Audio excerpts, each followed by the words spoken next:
Salah satu tokoh terkemuka dalam pendekatan psikoanalisis adalah Sigmund Freud. Berikut ini biografi singkatnya.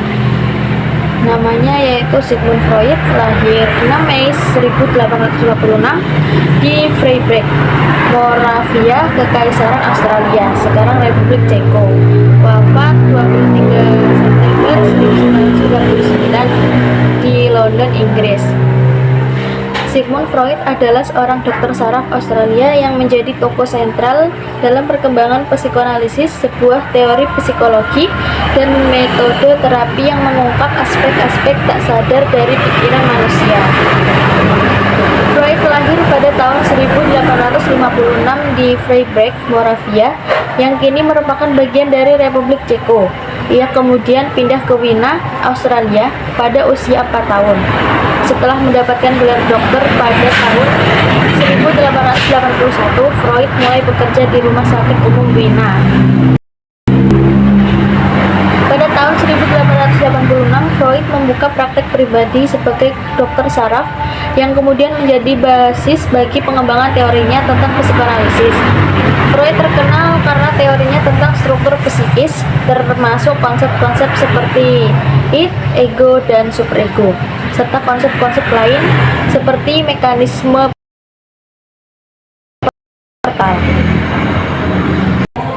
Dalam psikoanalisis, konsep pribadi sehat dan pribadi bermasalah seringkali dipahami melalui lensa struktur psikis yang diusulkan oleh Sigmund Freud. Freud berpendapat bahwa pikiran manusia terdiri dari 3 bagian utama, id, ego, dan superego. Ketika ketiga bagian ini berinteraksi dengan cara yang sehat, individu memiliki fungsi psikologis yang seimbang. Namun, ketidakseimbangan atau konflik antara ketiga bagian ini dapat menyebabkan masalah psikologis. Pribadi sehat.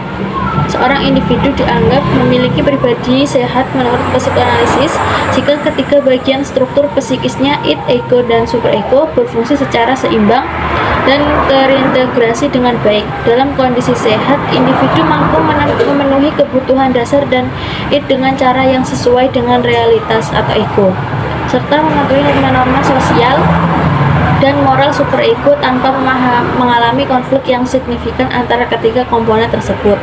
Individu yang sehat secara psikologis mampu menjalani kehidupan yang produktif dan mempertahankan hubungan sosial yang positif. Pribadi bermasalah. Sebaliknya, pribadi bermasalah dalam konteks psikoanalisis seringkali terjadi ketika konflik atau ketidakseimbangan antara id, ego, dan superego.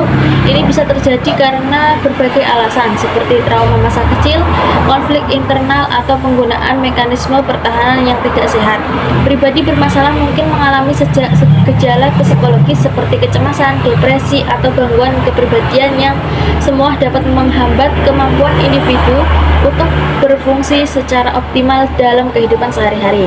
Dalam terapi psikoanalisis, tujuan utama adalah untuk membantu individu mengidentifikasi, memahami, dan mengatasi konflik psikologis yang mendasari masalah mereka. Dengan memperdalam wawasan dan cara mereka berinteraksi dengan dunia luar, individu dapat bekerja menuju integrasi psikologis yang lebih sehat dan memenuhi potensi pribadi yang lebih besar.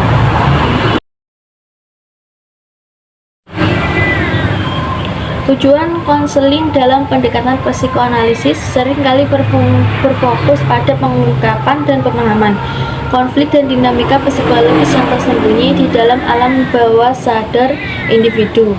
Berikut adalah beberapa tujuan utama dari konseling psikoanalisis. 1. Pemahaman diri yang lebih dalam. Tujuan utama psikoanalisis adalah membantu individu memahami motivasi, keinginan, dan pengalaman yang tersembunyi di dalam alam bawah sadar mereka. Ini termasuk pengungkapan dan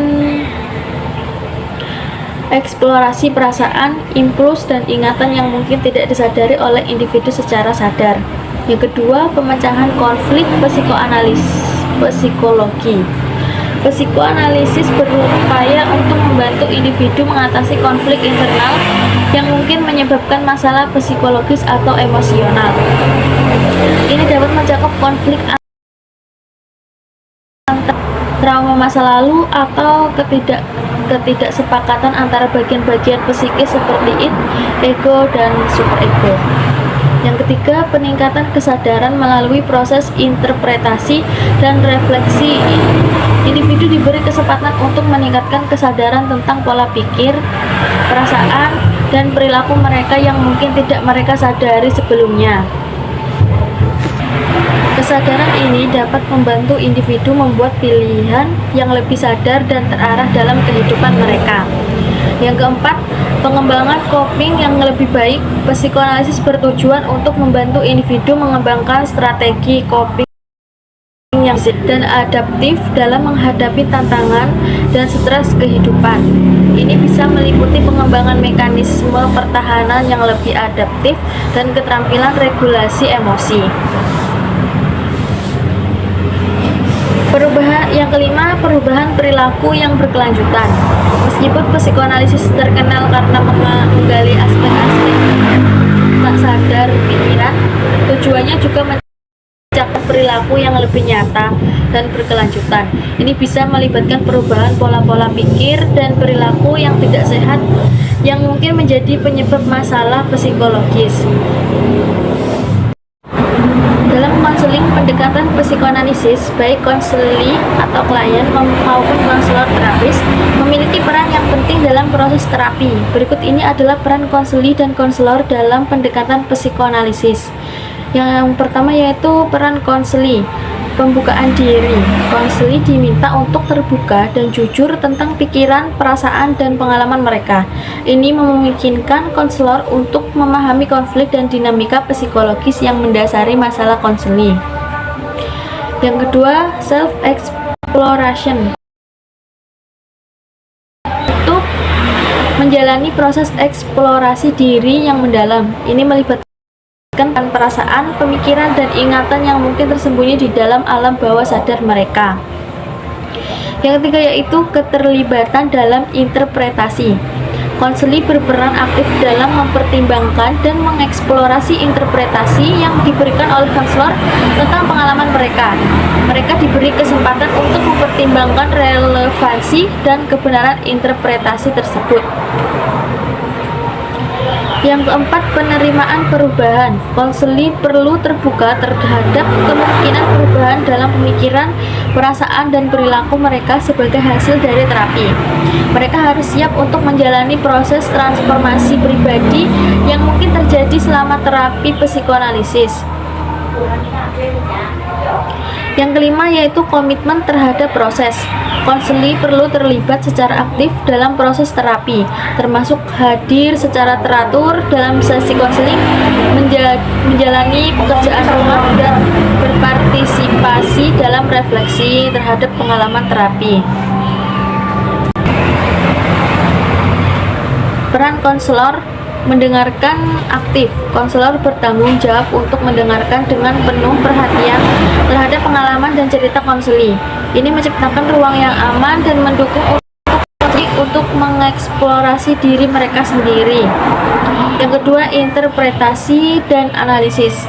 Konselor melakukan interpretasi dan analisis terhadap materi yang dibawa oleh konseli ke sesi konseling.